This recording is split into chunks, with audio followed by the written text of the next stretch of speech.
Hello बच्चों, physics गुरु Mahesh sir के lecture में आप सभी का स्वागत है। आज अभी हम यहाँ पर देखने वाले हैं heating effect of electric current. उसके अलावा एक मस्त टॉपिक देखने वाले हैं power consumption in combination of resistors. Okay, और एक बढ़िया टॉपिक है brightness of a given bulb. कि गिवन बल्ब की ब्राइटनेस कब हम बोल सकते हैं कि ज्यादा है और कम है। बहुत ही बढ़िया टॉपिक है, कॉम्पिटिटिव में क्वेश्चन इसके रिगार्डिंगली काफी दफा पूछे गए हैं। सो let us start with the heating effect of electric current. तो बच्चों, आपने डेली टू डेली लाइफ में कहीं ना कहीं तो इसकी इफेक्ट देखी ही होगी कि लाइक आपने कभी काफी दफा देखा होगा कि अगर आप कंटिन्यूअसली फैन को ऑन रखोगे तो फिर कभी आप देखना 3-4 घंटे फैन ऑन है, फिर आप उसको छुओगे अगर तो वो आपको काफी गर्म लगेगा। उसके अलावा दूसरी एप्लीकेशन देखिए, पानी गर्म करने का हीटर। उसके अलावा आपने देखा इलेक्ट्रिक टोस्टर। तो ये सारी उसकी एप्लीकेशन है जहां पर हम ये कॉन्सेप्ट यूज करते हैं। ओके, फाइनली उसमें हम क्या करते हैं कि गिवन रजिस्टर में से इलेक्ट्रिक करंट पर्टिकुलर टाइम के लिए पर्टिकुलर अमाउंट में पास करवाते हैं। तो उसकी वजह से क्या होगा कि कुछ पर्टिकुलर अमाउंट में हीट जनरेट होती है। ओके, तो कैसे होती है और कितनी होती है ये हम यहाँ पर अब देखने वाले हैं। तो लेट अस सी कि हीटिंग इफेक्ट मतलब क्या है। कि मान लो कि अभी मैं यहाँ पर कोई रजिस्टर कंसीडर कर रहा हूँ। ओके, ये मैंने रजिस्टर कंसीडर किया, ये बैटरी लगा दी। अब ये रजिस्टर के दो पॉइंट्स यहाँ पर बोल दिया, एक ए पॉइंट, ये बी पॉइंट। रजिस्टर कितना है? आर है। अब इस रजिस्टर के तौर पर यहाँ पर क्या हो सकता है बच्चों? यहाँ पर बल्ब भी हो सकता है, इलेक्ट्रिक हीटर भी हो सकता है, टोस्टर, इलेक्ट्रिक टोस्टर भी हो सकता है। ओके, तो अब इसमें जब भी हम करंट आई फ्लो करवाएंगे, मान लो इसका सप्लाई वोल्टेज V है, तो इसमें हीट जनरेट होती है। तो किसके अकॉर्डिंगली होती है? तो जो यहाँ पर करंट फ्लो होगा उसमें कितना वर्क लगेगा A to B तक पहुंचाने में, उसके अकॉर्डिंगली हीट जनरेट होगी। अब आप बोलोगे सर ये कैसे पॉसिबल है कि गिवन रजिस्टर में हीट जनरेट हो? तो सिंपल सी एक बात समझो कि अगर हम देखें तो हमारे पास जो कोई भी रजिस्टर है उसमें कुछ इलेक्ट्रॉन्स होंगे। तो जब भी यहाँ पर पोटेंशियल डिफरेंस हम सप्लाई करेंगे, करंट यहाँ से पास होने की कोशिश करेगा, तो उसके अंदर जो भी इलेक्ट्रॉन्स है वो क्या होगा? अपनी मेन पोजीशन पर ऑसिलेट हो गए। ओके, ये इलेक्ट्रॉन है वो ऑसिलेट हो गए और इधर उधर रैंडम वेलोसिटी से घूम रहे हैं, तो कोई भी पॉजिटिव आयंस के साथ टकराएंगे। तो फाइनली उसके अंदर जो कोलिजन हो रहा है बच्चों, उस कोलिजन की वजह से क्या होगा? तो जो उसकी काइनेटिक एनर्जी है ½ mv², वो कौन से फॉर्म में कन्वर्ट हो जाती है? उसकी थर्मल काइनेटिक एनर्जी है वो इस तरीके से हीट के फॉर्म में भी कन्वर्ट हो जाती है। हमने केटीजी में देखा हुआ था। ओके, तो उसी तरीके से जो यहाँ पर काइनेटिक एनर्जी की हम बात करें तो वो हम क्या बोल सकते हैं, कैसे हम फाइंड कर सकते हैं? ओके, सो सिंपली जो भी काइनेटिक एनर्जी हो वर्क डन के इक्वल होगी। वर्क एनर्जी थ्योरम आपने स्टडी किया हुआ है, W = delta K। Okay, so similarly A to B तक जो भी मैं वर्क करने वाला हूं वही हीट एनर्जी के फॉर्म में कन्वर्ट होगा गिवन रजिस्टर के लिए, ऐसा हम बोल सकते हैं। ओके, कोई बात नहीं, अभी आप समझे नहीं हो तो सिंपली आप ये फॉर्मूला जानते हो, इलेक्ट्रिक पोटेंशियल का formula, work required to move unit positive charge from one point to the another point. तो इसमें से सिंपली अगर मैं वर्क डन W फाइंड करूं, then it is what? Q into V। अब एक और चीज आप जानते हो कि I = व्हाट बच्चों? Q/T। So we can write Q = IT। So Q की जगह पर IT रखूंगा, तो फाइनली ये मुझे वर्क डन का फॉर्मूला मिला। अब वर्क एनर्जी थ्योरम के अकॉर्डिंगली यही वर्क डन कौन से फॉर्म में कन्वर्ट होगा? काइनेटिक एनर्जी में। और वही काइनेटिक एनर्जी कौन से फॉर्म में कन्वर्ट होगी? हीट एनर्जी में। ओके, तो सेम टू सेम चीज आप 10th स्टैंडर्ड में स्टडी कर चुके हो। तो मैं यहाँ पर लिख सकता हूँ कि यही वर्क डन है वो हीट एनर्जी में कन्वर्ट हो रहा है। सो अगर हमारे पास वोल्टेज पोटेंशियल डिफरेंस V की वैल्यू मालूम है, I मालूम है और T मालूम है, तो हम यहाँ से हीट एनर्जी फाइंड कर सकते हैं कि कितनी जनरेट होगी। ओके, और है कि अगर हम ये देखें कि H = VIT हीट जनरेटेड का फॉर्मूला है। अब V की जगह पर IR रख दूं तो ये IR × I × T, so finally it's I²RT। Okay, ये अनदर फॉर्मूला मिल गया कि गिवन रजिस्टर के लिए अगर करंट I T टाइम के लिए फ्लो हो रहा है तो हीट आप फाइंड कर सकते हो। अगेन मैं यहाँ पर V और R के फॉर्म में आंसर चाहता हूं, तो I की जगह पर हम रख सकते हैं बच्चों V/R, ओम्स लॉ याद करो। सो finally it's what? V²/R × T। So it's a formula to find out amount of heat generated when potential difference and resistance is given। Okay, so ये तीन फॉर्मूला है बच्चों। तो जब भी डेटा किसके दिए होंगे उसी के अकॉर्डिंगली हम ये फॉर्मूला यूज करने वाले हैं। ओके, सो ये तीन फॉर्मूला में से कोई एक याद रख लो, इसमें से इधर उधर जाना है तो हम जा सकते हैं। सिर्फ और जरूरी चीज क्या है, ओम्स लॉ है। ओके, सो ये क्या था बच्चों, ये था amount of heat generated in a given register. Okay, तो यहां से इसी को हम इसी के base joules law of heating define कर सकते हैं। कौन सी चीज बच्चों, कि जूल्स लॉ ऑफ हीटिंग। सो बच्चों थोड़ा सा सोचो कि जूल्स लॉ ऑफ हीटिंग क्या है। It's nothing but it gives the value of heat generated during the this operating procedure. Okay, current जब भी पास होता है तब हीट कितनी जनरेट होती है, तो हम ये बोल सकते हैं for the given value of V amount of heat generated is directly proportional to I in given time for the given value of V. Similarly, इसके अकॉर्डिंगली हम जाए तो for given value of R, for given V, similarly for given value of R, amount of heat generated H is directly proportional to I square.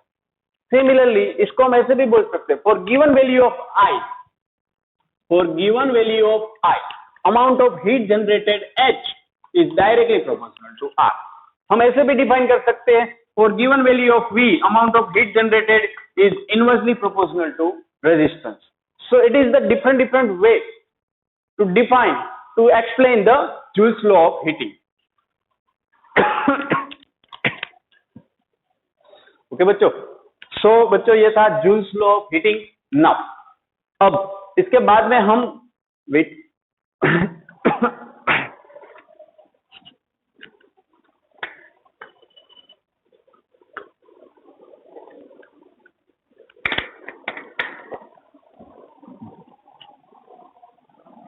So now next चीज हम देखें तो वो है इलेक्ट्रिक पावर। ओके, तो बच्चों electric power कुछ भी नहीं है, लाइक यहाँ पर आप यूनिट तो जानते ही थे कि अमाउंट ऑफ हीट जनरेटेड का यूनिट क्या होता है, जूल, और दूसरा यूनिट क्या होता है, कैलोरी। और एक चीज आप जानते होगे, अगर नहीं जानते तो आपसे ध्यान रखना, 1 calorie is equal to 4.186 joule. Okay, ऐसा यूनिट कौन सा है, जूल है। सो 1 कैलोरी कितना अमाउंट इक्वल जूल में होता है, 4.186 जूल होता है। ओके बच्चों, सो अब हम देखें electric power. So electric power क्या होता है बच्चों, तो सिंपली पावर का मतलब क्या होता है, रेट ऑफ वर्क डन। तो दूसरा मतलब क्या होगा इलेक्ट्रिक पावर का, कि amount of work required to move a given unit positive charge in given time throughout the circuit. आप ऐसे भी बोल सकते हो कि गिवन चार्ज को कंप्लीट सर्किट के लिए मूव करना है विथ गिवन टाइम में, तो उसको हम बोलेंगे इलेक्ट्रिक पावर। लेकिन सबसे सिंपल डेफिनेशन क्या है, रेट ऑफ वर्क डन। ये अभी आप मैथमेटिकली समझो कि rate of work done. Okay, so electric power का फॉर्मूला हो जाएगा W/T।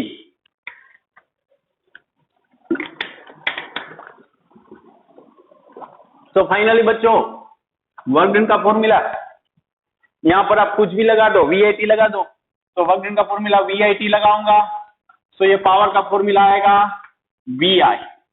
अगेन वर्क डन का फॉर्मूला में I²RT लगाऊंगा, तो ये पावर का फॉर्मूला आएगा I²R, W/T कर लो, हीट जनरेटेड है वही वर्क डन है। सिमिलरली और V²/R भी हम लिख सकते हैं। तो ये पावर के 3 फॉर्मूला है, डिपेंडिंग ऑन कंडीशन हम यहाँ पर यूज कर सकते हैं। Okay, so it's what electric power. अब इसका यूनिट क्या हो सकता है, तो देखो वर्क डन का जूल, टाइम का सेकंड, तो इसको हम बोल सकते हैं जूल पर सेकंड, ऐसा यूनिट। और एक यूनिट बन सकता है बच्चों वॉट, और कौन सा बनेगा बच्चों, वॉट। ओके, दूसरा यूनिट इसका है वोट, ये स्मॉल आता है, और कैपिटल में आप सिंबल में इस तरीके से रिप्रेजेंट कर सकते हो। 11th स्टैंडर्ड में चैप्टर नंबर 2 में आया हुआ है कि कोई भी साइंटिस्ट के नाम से अगर कोई यूनिट आप पूरा लिख रहे हो तो वो स्मॉल लेटर में होना चाहिए। ओके, सो अगर उसका सिर्फ सिंबल दिखा रहे तो वो कैपिटल होना चाहिए। ऐसा हमने 11th स्टैंडर्ड में 2nd चैप्टर में स्टडी किया। ओके, सो ये बच्चों क्या था, पावर था। अब हम नेक्स्ट चीज देखने वाले हैं कि power consumption in combination of register. तो उसके लिए सबसे पहले आपको ये कॉन्सेप्ट प्रॉपर्ली क्लियर होना चाहिए। So our next topic that is power consumption in combination of resistor. Okay, काफी इंपॉर्टेंट टॉपिक है, यहाँ से हम काफी ज्यादा चीज डिस्कस करने वाले हैं, जिसमें है brightness of a given bulb, जो आज के लेक्चर का सबसे इंपॉर्टेंट टॉपिक माना जाएगा बच्चों। Okay, so let us start. Power consumption in a combination of register, कि डिफरेंट कॉम्बिनेशन ऑफ रजिस्टर में पावर कंजप्शन हम कैसे फाइंड कर सकते हैं। सो बच्चों, सिंपली अभी हम बात करें कि series combination, okay, series combination है तो हम पावर कंजप्शन कैसे फाइंड करेंगे। तो सिंपली आपको सीरीज कॉम्बिनेशन ऑफ रेजिस्टेंस और पैरेलल कॉम्बिनेशन वाला कॉन्सेप्ट थोड़ा बहुत मालूम होना चाहिए। सो सिंपली आप मान लो कि मेरे पास 3 बल्ब है। कितने बल्ब है बच्चों? 3 बल्ब है। एक मैंने लगा दिया सिस्का का, एक लगा दिया ऑर्पेट का, और तीसरा मैंने लगा दिया अजंता का। ओके, अब बाजार में से जब भी आप बच्चों बल्ब परचेस करते हो तो आपको एक चीज मालूम होनी चाहिए कि जब भी आप बल्ब परचेस करते हो उसके ऊपर कुछ रेटिंग्स लिखा होता है कि आप, हमारे पास जो भी बल्ब है वो कितने रेटिंग का है। आप देख सकते हो ये 5 वोल्ट का है, और दूसरा उसका स्पेसिफिकेशन दिया होता है rated voltage, it's 220 volt to 240 volt. Okay, तो जब भी हम बाजार में से बल्ब परचेस करते हैं तो उसके ऊपर रेटिंग लिखा होता है। ओके, तो सिमिलरली मान लो कि इस बल्ब का पावर रेटिंग कितना है, मैंने बोल दिया P1 है। वोल्टेज रेटिंग, तो वोल्टेज रेटिंग इंडिया में अगर आप कोई भी बल्ब परचेस करोगे उसका वोल्टेज रेटिंग कितना होता है? 220 टू 240 के बीच में ही होता है। ओके, स्टैंडर्ड ऑपरेटिंग वोल्टेज है 230 वोल्ट, तो हम कंसीडर कर सकते हैं इसका वोल्टेज रेटिंग कितना है? 230 वोल्ट। ओके, 220 वोल्ट भी बुक्स में दिया हुआ है, सो यू कैन यूज। तो सिमिलरली दूसरे बल्ब के लिए जाऊंगा, उसका पावर कितना है? पहला बल्ब हमने सिस्का का कंसीडर किया, मान लो पावर P1 है। दूसरा बल्ब हमने ऑर्पेट का कंसीडर किया, उसका पावर P2, लेकिन उसका भी वोल्टेज रेटिंग क्या होगा? सेम होगा। इंडिया में कोई भी इंस्ट्रूमेंट आप कंसीडर करोगे उसका वोल्टेज रेटिंग सेम होगा। आपको अगर मानने में ना आए तो घर पर कोई भी बल्ब का पैकेट दूसरा उठा लेना, उसमें उसका वोल्टेज रेटिंग क्या होगा? 220 वोल्ट या 230 वोल्ट ही होगा। ओके, फिक्स रहता है। सिमिलरली फैन है, अगर आप फैन परचेस कर रहे हो तो भी उसमें इनपुट वोल्टेज कितना चाहिए? 230 वोल्ट। अमेरिका जाएंगे तो उनको 110 वोल्ट चाहिए। ओके, सिमिलरली ये तीसरा बल्ब हमने कंसीडर किया, उसका पावर P3 है लेकिन वोल्टेज अगेन B। और एक चीज कि हम सप्लाई वोल्टेज कितना दे रहे हैं बच्चों, अगेन इंडिया में सप्लाई वोल्टेज होता है 230 वोल्ट। सो हर बार करीबन 80% बच्चे तो यहाँ पर ही कंफ्यूज हो जाते हैं कि सर वोल्टेज भी है, इसका भी V, इसका भी V, इसका भी V, तो ये डिवाइड नहीं हुआ। यस, ये डिवाइड होता है, लेकिन ये जो मैंने लिखा है बच्चों वो रेटिंग वोल्टेज लिखा है। क्या लिखा है? कि उसका वोल्टेज रेटिंग कितना है। सो बी केयरफुल, ये वोल्टेज रेटिंग है। डेफिनेटली इसके 2 पॉइंट के बीच में पोटेंशियल डिवाइड होने ही वाला है, इसके 2 पॉइंट्स में पोटेंशियल डिवाइड होने ही वाला है, लेकिन कब होगा? जब इसको हम बैटरी के साथ कनेक्ट करेंगे। लेकिन अगर इसमें पावर उन्होंने दे दी है 5 वोल्ट है, वोल्टेज 220 वोल्ट है, मतलब कि मैं इसका रेजिस्टेंस निकाल सकता हूं आराम से। कौन सा फॉर्मूला है बच्चों? तो आप जानते हो कि P = V²/R। तीनों में वोल्टेज सेम है, सेम वोल्टेज रेटिंग है, तो मैं ये फॉर्मूला के लिए जा रहा हूं। अगर आप सोच रहे हो कि सर हम यहां से नहीं जा सकते, जा सकते हो, लेकिन I की वैल्यू नहीं दी, अभी हमें P और V की दी होती है जनरली कोई भी बल्ब में।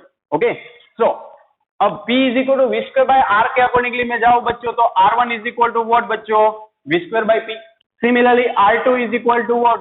Resistance of second bulb, that is V²/P2, and R3 = what बच्चों? V²/P3। सो थोड़ा सा दिमाग लगाओ, कौन सा कॉम्बिनेशन? Series combination. तो अगर मैं सीरीज कॉम्बिनेशन के लिए इक्विवेलेंट रेजिस्टेंस का फॉर्मूला लिखूं तो ये क्या आने वाला है बच्चों? R1 + R2 + R3। So finally बच्चों R1 को मैं लिख सकता हूं V²/P1, R2 को लिख सकता हूं V²/P2, R3 को लिख सकता हूं V²/P3। सो यहाँ पर इक्विवेलेंट रेजिस्टेंस को आप क्या लिख सकते हो? मान लो कि 3 बल्ब है, उसकी जगह पर सिंगल बल्ब है, तो उसका इक्विवेलेंट पावर कितना होगा? That is P series. Okay, V² तो एज इट इज रहेगा सप्लाई वोल्टेज, लेकिन पावर कितना है हर एक का? तो मैंने बोल दिया कि PS, equivalent power in series combination, that is V²/PS। Okay, so finally we can write 1/PS is equal to 1 by P1 plus 1 by P2 plus 1 by P3. So we can write the equivalent power in series combination is given by 1 by P1 plus 1 by P2 plus 1 by P3. इसका मतलब क्या हुआ कि मान लो कि पहले वाले bulb का वोल्टेज 200 वोल्ट, दूसरे वाले का 100 वोल्ट, तीसरे वाले का 50 वोल्ट है। मतलब जो मुझे इक्विवेलेंट पावर मिलने वाला है वो सबसे कम मिलेगा, मतलब 50 वोल्ट से भी कम मिलेगा। ओके, सो अब अगर ऐसे सेम पावर वाले मेरे पास बल्ब होते तो उसका इक्विवेलेंट पावर बच्चों Pn क्या होता है? It's P by N। अगर सारे बल्ब के पावर सेम हो गए फॉर सेम P, सारे बल्ब के पावर सेम होते तो ये कितना हो जाता? 1 by N टाइम्स पावर हो जाता। तो ये बच्चों क्या था? इक्विवेलेंट पावर का फॉर्मूला था। ओके, पावर कंजप्शन अभी भी हम पूरा देखने वाले हैं। तो देखो ये तो अभी हमें मिला इक्विवेलेंट पावर। नाउ नेक्स्ट, अब हमें बच्चों एक बहुत ही इंपॉर्टेंट चीज डिस्कस करनी है कि हमारे घर पर जो भी बल्ब होता है, आप डिफरेंट बल्ब ले आना, डिफरेंट रेटिंग के, 5 वोल्ट का लाना, 20 वोल्ट का लाना, 40 वोल्ट का लाना। फिर उसमें हम क्या देखने वाले हैं बच्चों की? ब्राइटनेस। ओके, कि अगर हम ब्राइटनेस ऑब्जर्व करना चाहते हैं डिफरेंट बल्ब की, तो वो कैसे कर सकते हैं? Brightness is nothing but directly proportional to power consumption. Okay, brightness किसके प्रोपोर्शनल में है? पावर के प्रोपोर्शनल में है। तो सबसे पहले ये चीज आपको कभी भी नहीं भूलनी है ब्राइटनेस के लिए। ओके, कि गिवन बल्ब के लिए ब्राइटनेस किससे हम फाइंड कर सकते हैं? It's directly proportional to power consume. Okay, कि जब ये बल्ब वर्किंग में होगा तो उसका पावर कंज्यूम कितना होगा। तो सिंपली बच्चों, अगर मैं बल्ब B1 के लिए ब्राइटनेस फाइंड करूं फॉर बल्ब 1, तो आप देख सकते हो कि बल्ब 1 के लिए मैंने बोला इसकी वोल्टेज कैपेसिटी कितनी है? 200 वोल्ट।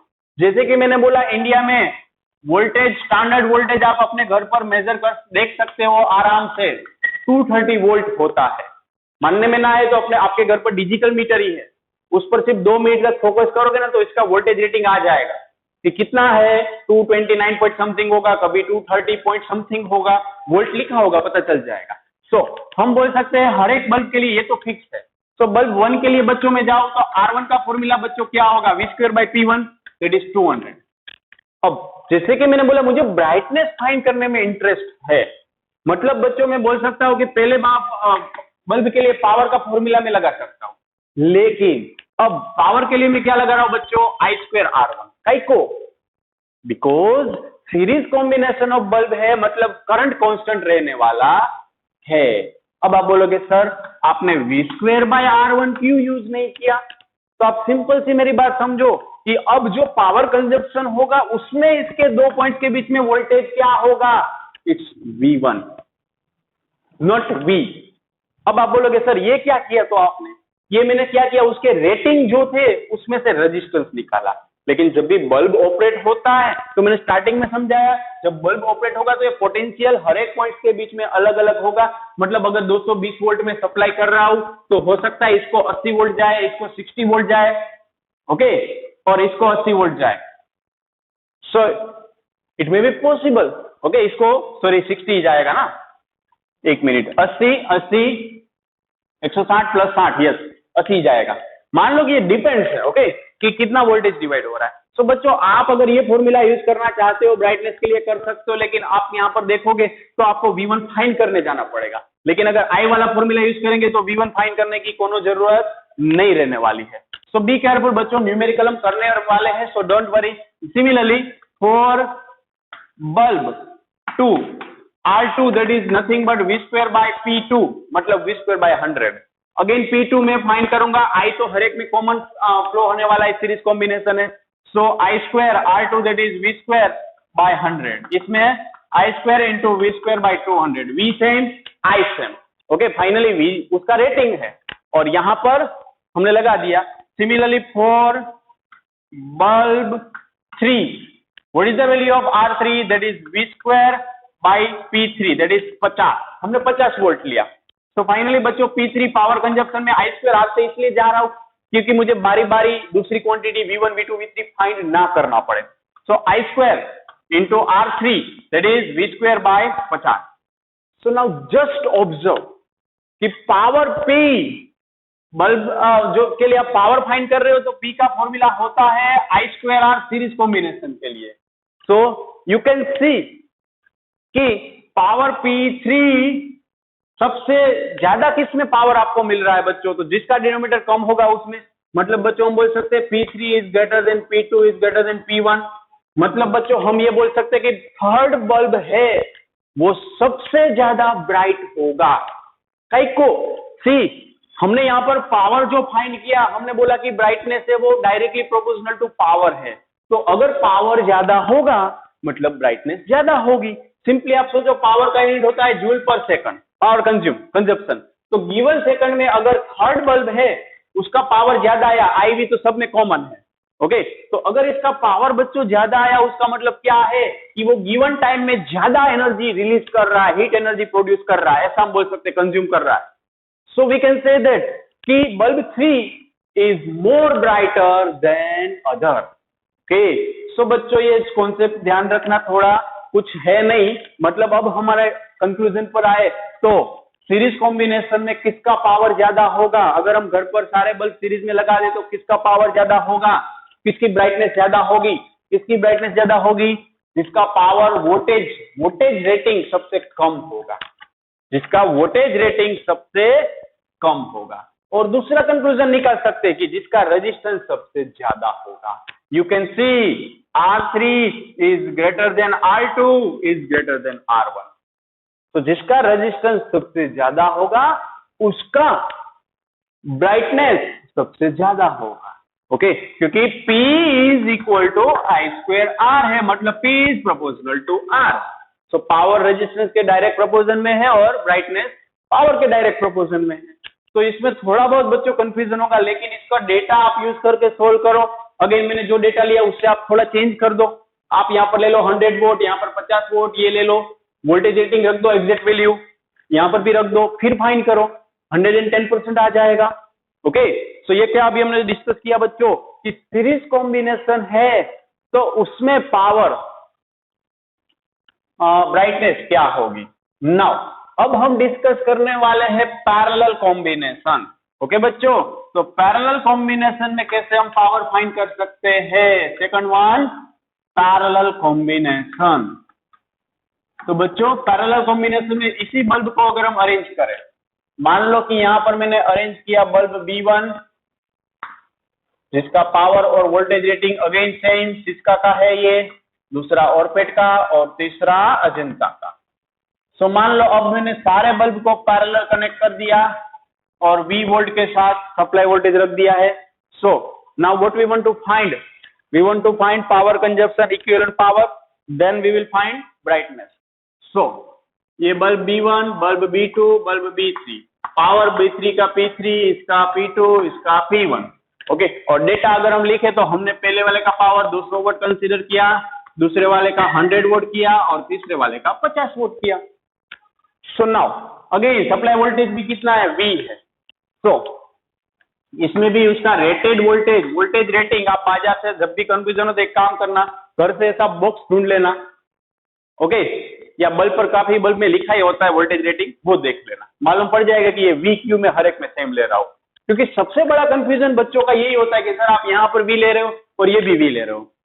लेकिन एक बार ये बाजार में से परचेज करो तब ऑब्जर्व करना, या घर पर ये बॉक्स ढूंढ लेना बल्ब का और ढूंढना कि V कितना है, तब आप मानोगे कि नहीं ये V मयूर सर बोल रहे थे, फिजिक्स गुरु बोल रहे थे, वो सही बोल रहे हैं, ओके। सो चलो अब इसकी बात करें तो इक्विवेलेंट पावर के लिए हमें जाना है। तो सबसे पहले रेजिस्टेंस बच्चों, तो हमें मालूम है R1 दैट इज V2/P1, कोई फर्क नहीं पड़ेगा।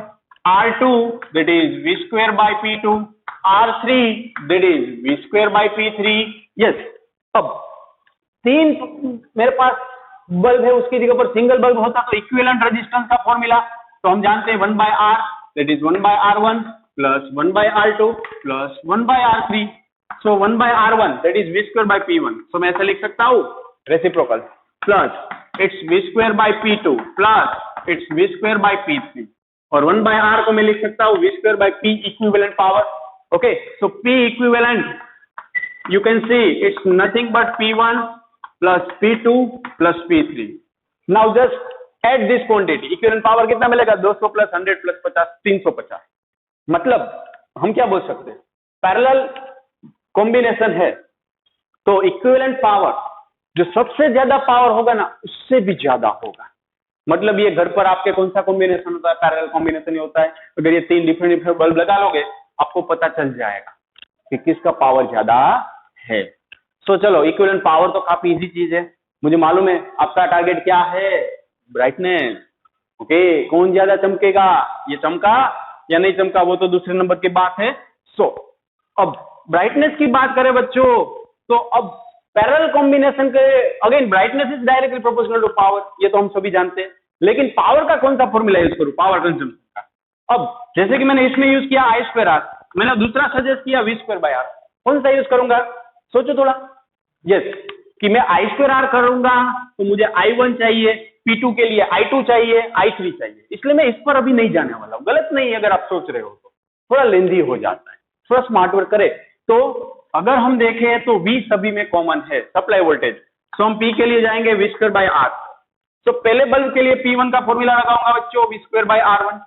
दूसरे बल्ब के लिए जाऊंगा बच्चों P2 पावर कंजप्शन का है ये रेटेड पावर का था रेटेड वोल्टेज और पावर से ध्यान रखना। अब ये मत बोलना सर ये दोनों सेम ही आएंगे। ओके P2 के लिए जाऊंगा V स्क्वायर बाय R2 इसमें तो अभी सेम ही आएंगे। P3 के लिए जाऊंगा बच्चों V square by R3। So now just see कि R1 R2 R3 हमारे पास है। ओके हम अच्छी तरीके से जानते हैं कि R1 R3 is greater than R2 is greater than R1 और यहां पर हमने देखा कि power consumption is inversely proportional to resistance. अगर brightness is directly proportional to power तो जिसका रेजिस्टेंस यहां पर अगर हम देखें गिवन वोल्टेज के लिए ओके तो देखो बच्चों अब रेजिस्टेंस अगर हम देखेंगे तो रेजिस्टेंस क्या है इनवर्सली प्रोपोर्शनल टू P1 है ना। तो रेजिस्टेंस इसमें किसका मिनिमम है ये देख लो। चलो R1 मिनिमम है सबसे मतलब अगर R1 मिनिमम है बी केयरफुल मैं डेटा रखता हूं V square by R1 that is V square by 200। सो पहले में पावर 200 दूसरे में 100 और तीसरे में 50 ये तो सेम ही मिलेगा इसमें कोई दिक्कत नहीं है। ओके तीसरे में ये मिला सेम। तो आप देखो किसका पावर ज्यादा है 200 ज्यादा है ये मतलब हम वो बोल सकते हैं P1 is greater then P2 is greater then P3। मतलब कि जब भी हम वो पैरेलल कॉम्बिनेशन लगाए तो जिसका पावर ज्यादा होगा उसकी ब्राइटनेस ज्यादा होगी। ओके अब मानने में ना है ना तो घर पर एक काम कर सकते हो एक्टिविटी कर सकते हो जितने भी बल्ब एटलीस्ट घर पर 3 या 4 बल्ब तो हो गए सभी का पहले पावर रेटिंग ऑब्जर्व करो पावर रेटिंग ऑब्जर्व करो फिर लगा दो होल्डर में फिर 3 बल्ब डिफरेंट वोल्टेज वाले आपने लिए उसको ऑन करो पैरेलल कॉम्बिनेशन ही होता है घर पर। अब ऑन करो और ऑब्जर्व करो किसमें ब्राइटनेस ज्यादा है। एग्जैक्ट वैल्यू हमें मेजर नहीं करनी है सिर्फ आप ये देख लो देख कर तो पता चली जाएगा कौन ज्यादा ब्राइट है। तो इसका मतलब क्या होगा कि आप 200 वोट वाला बल्ब लाओगे तो वो ज्यादा होगा bright as compare to 10 volt 20 volt 50 volt. Simple सी चीज है बच्चों। तो हमें आपको कंक्लूजन प्रॉपर्ली याद रखना है कि सीरीज कॉम्बिनेशन में अगर बल्ब कनेक्ट किए तो जिसका पावर मिनिमम उसकी ब्राइटनेस ज्यादा क्यों होता है वो मैंने समझाया है। पैरेलल कॉम्बिनेशन में जिसका पावर मैक्सिमम उसकी ब्राइटनेस ज्यादा लेकिन दोनों में कभी मिक्सअप मत करना सिंपली पैरेलल वाला याद रख लो कि घर पर पैरेलल कॉम्बिनेशन है आप 200 वोट का बल्ब लाओगे वो ज्यादा ब्राइट होगा मतलब सीरीज में कम वोल्टेज वाला ज्यादा होगा वोल्टेज। सो दैट्स इट बच्चों। ओके तो ये था बच्चों ब्राइटनेस ऑफ अ बल्ब जिसके लिए आप यहां पर वेट कर रहे थे। नाउ अब हम देखेंगे next one that is maximum power theorem. बच्चों अब हम नेक्स्ट चीज देखने वाले हैं maximum power theorem. Okay so let us see ये बच्चों रिटर्न करना और इसके रिगार्डिंगली न्यूमेरिकल प्रैक्टिस आपको करनी ही पड़ेगी। ओके डेफिनेटली मैं न्यूमेरिकल प्रैक्टिस करवाऊंगा लेकिन डिपेंड्स है कि आज करवाऊं या नेक्स्ट लेक्चर में। ओके नेक्स्ट लेक्चर तक तो हो ही जाएगी। सो नाउ नेक्स्ट वन है मैक्सिमम पावर थ्योरम। इसका मतलब क्या है बच्चों, एमसीक्यू में बहुत ही शॉर्टकट इसका बनता है, वो काम आता है, इसलिए हम कर रहे हैं कि मान लो कि मेरे पास कोई रजिस्टर आर है, ये सेल के साथ कनेक्ट किया, जिसका इंटरनल रेजिस्टेंस स्मॉल आर है, ऐसे कनेक्ट कर दिया, मान लो ईएमएफ सेल का ई है। तो इस रजिस्टर के लिए अगर हम जाए तो इसमें मैक्सिमम पावर कब मिलने वाला है? तो सिंपली बच्चों, पावर का फॉर्मूला क्या होता है आप भली बात जानते हो, आई स्क्वायर आर। और आप ये भी जानते हो कि जब भी सेकंड की सर्किट आए तो आई का फॉर्मूला होता है E by R plus R. ये सुनो, अब ये मुझे समझाने की इस लेवल पर तो जरूरत नहीं है बच्चों, आई होप सो। पावर का ये फॉर्मूला मिला। अब अगर मुझे पावर मैक्सिमम चाहिए तो इसका डिनोमिनेटर क्या होना चाहिए? मिनिमम होना चाहिए। ओके, तो डिनोमिनेटर मिनिमम होना चाहिए। तो अभी मैं एक स्टेप फिर भी कर रहा हूं, थोड़ा अच्छा लगे इसलिए, ये डिनोमिनेटर मिनिमम बनाना है। अब याद करो, ग्रुपिंग ऑफ सेल में ऐसे ही कुछ इक्वेशन आई थी, फिर उसको थोड़ा रीअरेंज किया था। ओके, क्योंकि अभी यहां पर नहीं बोल सकता कि ये टर्म जीरो होगा। अगर मैंने गलती से भी बोल दिया कि R plus R should be zero, minimum के लिए तो जीरो बोलते हैं, तो ये R is equal to minus R आ जाएगा। और आप भली और भांति जानते हो कि ऐसा जिंदगी में पॉसिबल नहीं है कि एक रेजिस्टेंस पॉजिटिव और दूसरा नेगेटिव। जिंदगी में आएगा?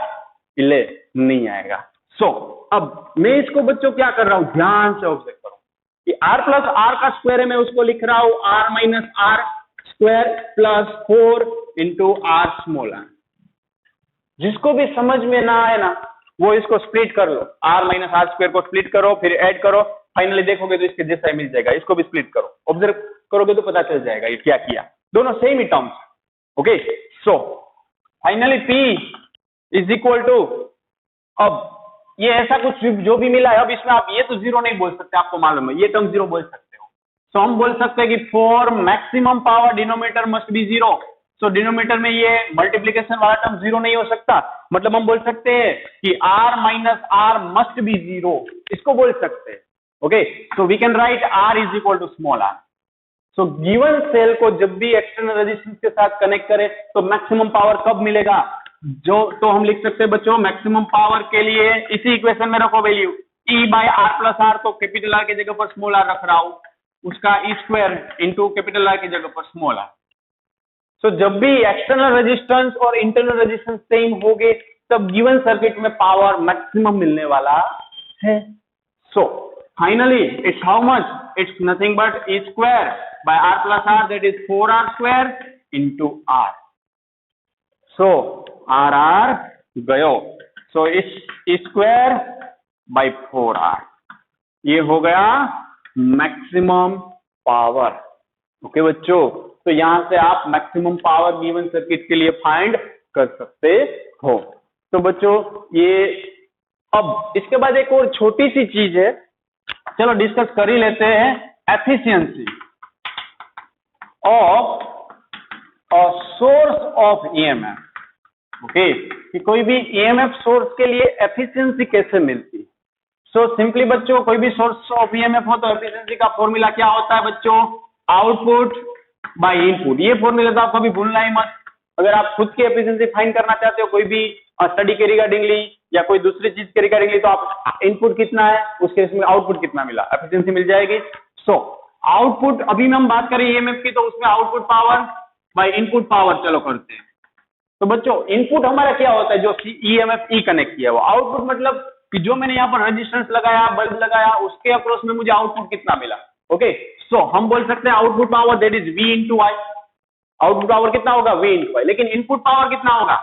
तो हम कितना सप्लाई कर रहे थे वो, V इंटू आई मतलब कितना मिला वो है। सो बी केयरफुल। सो आई आई तो चल बस, आप V का फॉर्मूला बच्चों आप लगाओ तो V is equal to I into R. E I का formula I into R plus R. So ये गया। सो फाइनली एफिशिएंसी मुझे मिली R by R plus R. Okay, अब मैक्सिमम पावर होगा तो एफिशिएंसी कितनी होगी? चलो देखते हैं कि फॉर मैक्सिमम पावर, अगर हमें मैक्सिमम पावर मिल रहा है गिवन इंस्ट्रूमेंट में से, इस सर्किट में से, तो एफिशिएंसी कितनी हो सकती है? तो हम भली बात ही जानते हैं R is equal to small R. तो इस R की जगह पर स्मॉल आर रखें तो R बाई 2R, तो 1/2 मिली बच्चों। इसका मतलब क्या है कि जब भी मैक्सिमम पावर होगा, परसेंटेज में लिखे तो मल्टीप्लाई बाय 100, तो एफिशिएंसी हमें मिलेगी 50%। ओके, कि जब भी गिवन सर्किट में से मैक्सिमम पावर हमें मिल रहा होगा तब एफिशिएंसी मिलेगी 50%। अभी भी आप नहीं समझो तो सिंपल सा मतलब समझो कि अगर मैं यहां पर टोटल इनपुट दे रहा हूं 100 वोट का, तो मेरा आउटपुट कितना होगा बच्चों? 50 वोट। ओके, सिंपल सी चीज है कि मैक्सिमम पावर मुझे यहां पर अगर मिल रहा है मतलब एफिशिएंसी कितनी होगी? 50%। कि 100 अगर 200 वोट दूंगा तो यहाँ पर 100 वोट मिलेगा। So it's over now. ये बच्चों क्या था? Maximum power theorem and efficiency of a source of EMF. Okay, so अब आज यहाँ तक रुक लेते हैं बच्चों, रुकते हैं। इसके बाद में हम इसी टॉपिक के बेस्ड न्यूमेरिकल, सिलेक्टेड न्यूमेरिकल्स और बहुत ही अच्छे न्यूमेरिकल्स करने वाले हैं। ओके, सो यहाँ पर आज ये टॉपिक प्रॉपर्ली आपको रिटर्न करना होगा। सिर्फ मुझे अभी ऐसा मालूम पड़ रहा है कि काफी सारे बच्चे सिर्फ वीडियो लेक्चर्स देखते रहते हैं। आप चाहे किसी का भी वीडियो लेक्चर देखो, लेकिन सिर्फ देखने से आपको नहीं आने वाला है physics. Okay, you must have a book, ball pen. Brain तो है, लेकिन बुक और बॉल पेन साथ में चाहिए। जो भी टॉपिक चल रहा है उसको नोट डाउन करते जाओ। ये चीज अगर आप नहीं कर रहे हो, कोई भी फैकल्टी के वीडियो देख रहे हो, आपको सिर्फ फिजिक्स आएगा पर्टिकुलर मोमेंट के लिए, और यही हो रहा है काफी सारे बच्चों के साथ। सो जाग जाओ। Okay, thank you.